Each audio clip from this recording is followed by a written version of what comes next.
सभी मित्रों का बहुत बहुत स्वागत है। मित्रों, आज के वीडियो में आपको दो महत्वपूर्ण ज्ञान प्राप्त होगा। पहला ज्ञान है भगवान महात्मा बुद्ध के अनमोल विचार और दूसरा है दोस्तों स्वास्थ्य से संबंधित बहुत ही महत्वपूर्ण जानकारी। दोस्तों, आज भगवान महात्मा बुद्ध का जो उपदेश है वो है आत्मनियंत्रण और स्वास्थ्य से संबंधित जो जानकारी प्राप्त होगी दोस्तों है 4 प्रकार के आटा।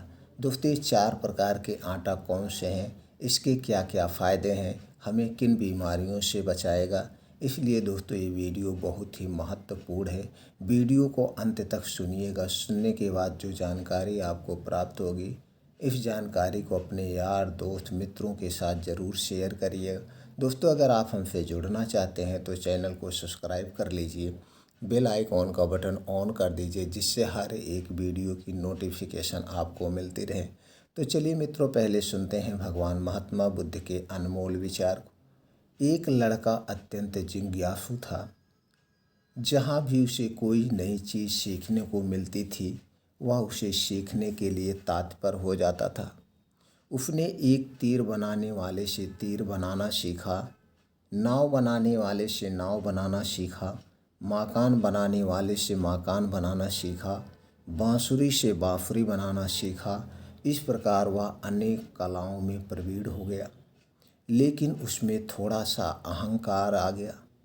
वह अपने परिजनों व मित्रों से कहता, इस पूरी दुनिया में मुझ जैसा प्रतिभा का धनी कोई नहीं होगा।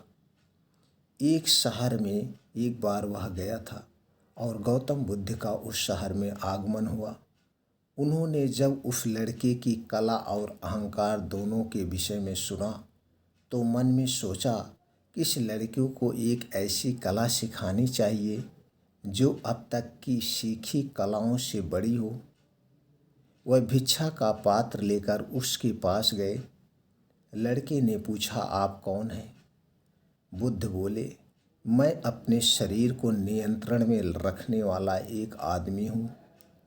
लड़के ने उसे अपनी बात स्पष्ट करने के लिए कहा।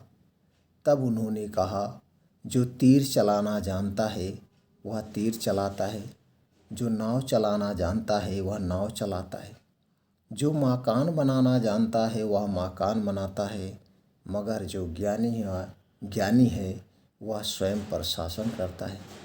लड़के ने पूछा, वह कैसे? बुद्ध ने उत्तर दिया, यदि कोई उसकी प्रशंसा करता है तो वह अभिमान से फूलकर खुश नहीं हो जाता, और यदि कोई उसकी निंदा करता है तो वह भी शांत बना रहता है। ऐसा व्यक्ति ही सदैव आनंद में रहता है। लड़का जान गया कि सबसे बड़ी कला स्वयं को वश में रखना है। कथा का सार यह है कि आत्मनियंत्रण जब फंस जाता है तो समभाव आता है, और यही समभाव अनुकूल प्रतिकूल दोनों स्थितियों में हमें प्रसन्न रखता है। दोस्तों, इस उपदेश से आपको क्या ज्ञान प्राप्त हुआ, हमें कमेंट सेक्शन में ज़रूर बताइएगा। चलिए दोस्तों, अब हम जानते हैं वो 4 प्रकार के आटा कौन सा है, उस आटे को कैसे बनाना है, उनमें कौन कौन से प्रोटीन्स विटामिन्स पाए जाते हैं और इस आटे का फ़ायदा क्या है। दोस्तों, अब तक आप सिर्फ गेहूं का आटा खाते होंगे, जबकि हमें दोस्तों मोटे अनाज का भी आटा खाना चाहिए। मोटे अनाज में फाइबर अधिक मात्रा में पाया जाता है, जो हमारे पाचन तंत्र के लिए बहुत ही महत्वपूर्ण है। दोस्तों, अगर हम मोटे अनाज का आटा खाएंगे तो हमें गैस कब्ज एसिडिटी नहीं होगी, और जब हमें गैस कब्ज एसिडिटी नहीं होगी तो हमारे लीवर किडनी आंतें सुरक्षित रहेंगी। हमारी किडनी से संबंधित, लीवर से संबंधित और दिल से संबंधित कोई बीमारी नहीं होगी। इसीलिए हमें मोटे अनाज का भी सेवन करना चाहिए, यानी कि मोटे अनाज के आटे की रोटी भी खाना चाहिए। तो मोटे अनाज में कौन कौन सी चीज़ें आती हैं, उनमें कौन कौन से प्रोटीन्स विटामिन्स पाए जाते हैं, चलिए मित्रों एक एक करके जानते हैं। और ये जानते हैं 4 प्रकार के आटा कौन सा है और चारों प्रकार के आटे में कितनी मात्रा में कौन सी चीज़ें मिलाई जाएगी और इसके क्या फ़ायदे। दोस्तों, अगर हम फ़ायदे की बात करें, यह तो हमारे शरीर की इम्यूनिटी को स्ट्रांग रखता है, वात पित्त कफ को बैलेंस रखता है, और हमारे शरीर में हीमोग्लोबिन की कमी को पूरा करता है। उसके साथ साथ शरीर को शक्तिशाली व निरोग बनाता है। हड्डियों मांसपेशियों को मजबूत बनाता है। जोड़ों के दर्द, कमर के दर्द या गठिया बाई बताश से भी राहत दिलाता है। हमारे शरीर में जो कैल्शियम की कमी होती है उस कमी को पूरा करता है। गैस, कब्ज, एसिडिटी से हमें राहत दिलाता है। ऐसे साथ साथ दोस्तों बहुत सारे फ़ायदे भी हैं। तो चलिए दोस्तों जानते हैं वो 4 प्रकार के आटा कैसे बनाना है। पहला आटा जो है दोस्तों आपको लेना है गेहूँ। गेहूँ तो आप जानते हैं दोस्तों ये सभी गुणों से संपन्न है। इसके साथ में मिलाना है आपको चना। अब कितनी मात्रा में लेना है उसके पहले जान लेते हैं चना में कौन कौन से प्रोटीन्स, विटामिन्स पाए जाते हैं। चना में दोस्तों calcium, manganese, zinc, iron, vitamin B2, vitamin B6, vitamin B12, fibre, antioxidant, protein, carbohydrate जैसे तत्व पाए जाते हैं। दोस्तों अब यहाँ पे जानते हैं कितनी मात्रा में लेना है। आपको गेहूँ लेना है 5 किलो और चना लेना है 3 किलो।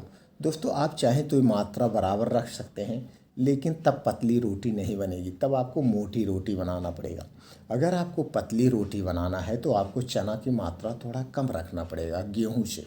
अब यहाँ पे हम गेहूं 5 केजी लेते हैं, चना 3 केजी लेने के बाद इस चना साबुत नहीं लेना, ऊपर से छिलका होता है। आप चाहे तो साबुत भी ले सकते हैं, लेकिन तब आपकी रोटी थोड़ी सी काली देखने में लगेगी। तो यहाँ पे आप चने की दाल ले सकते हैं या चना, दोनों में से जो भी आपको अच्छा लगे वो ले सकते हैं। अगर आप चना लेते हैं तो ऊपर छिलका होता है, उसमें फाइबर ज़्यादा होता है और वेस्ट होगा। तो आप चना या चने की दाल दोनों में से कुछ भी आप ले सकते हैं। इसे बढ़िया से धुलने के बाद इसकी रोटी आपको पिसाना है और इसी की रोटी आप खा सकते हैं। इसके बहुत सारे बेनिफिट्स हैं दोस्तों। ये हो गया पहले टाइप का आटा। दूसरे टाइप का आटा जो आप बना सकते हैं, अब गेहूं के साथ आपको रागी लेना है। दोस्तों रागी में calcium, manganese, protein, carbohydrate, iron, potassium, vitamin A, vitamin B, vitamin E, vitamin B2, vitamin B6, vitamin B12, fibre, phosphorus, zinc, antioxidant जैसे तत्व पाए जाते हैं। दोस्तों यहाँ पे कितनी मात्रा में लेना, आपको गेहूँ लेना है 5 किलो, रागी लेना है 1 किलो। दोस्तों रागी की मात्रा ज़्यादा नहीं रखना है, क्योंकि रागी की तासीर गर्म होती है, इसे कम ही रखना है। और दोस्तों अगर आप इसे ज़्यादा लेंगे तो रोटी एकदम काली देखने में लगेगी। तो एक दिन में इसे रागी को ज़्यादा लेना भी नहीं चाहिए। तो आपको गेहूँ 5 किलो, 1 किलो रागी ले करके इसे पिसा करके इसकी रोटी भी आप खा सकते हैं, जो कि दोस्तों बहुत सारी बीमारियों से आपके शरीर की सुरक्षा करेगा। तीसरे प्रकार का जो आटा है दोस्तों उसके साथ लेना है बाजरा। तो बाजरा में क्या क्या पाया जाता है, इसमें calcium, fibre, iron, zinc, antioxidant, vitamin B2, vitamin B6, vitamin B9, vitamin B12, vitamin E, potassium, phosphorus, magnesium, protein जैसे तत्व पाए जाते हैं। दोस्तों कितनी मात्रा में लेना है, गेहूँ आपको 5 किलो लेना है, बाजरा आपको 1.5 किलो लेना है। बाजरा की मात्रा अगर आप ज़्यादा कर देंगे तो दोस्तों रोटी नहीं बन पाएगी, रोटी फट जाती है। इसलिए बाजरा को 1.5 किलो से 2 किलो ही लीजिए। इसकी रोटी भी आप बना के खाएंगे तो दोस्तों आपके पाचन तंत्र को इम्प्रूव करेगा, गैस, कब्ज, एसिडिटी से दूर रखता है। चौथे प्रकार का जो आटा है दोस्तों, गेहूं के साथ आपको लेना है ज्वार, चना, बाजरा। ये 3-4 चीज़ों के आटा आपको बनाना है, 4 चीज़ों का। तो दोस्तों आप समझ गए चना में क्या क्या पाया जाता है, बाजरे में क्या क्या पाया जाता है।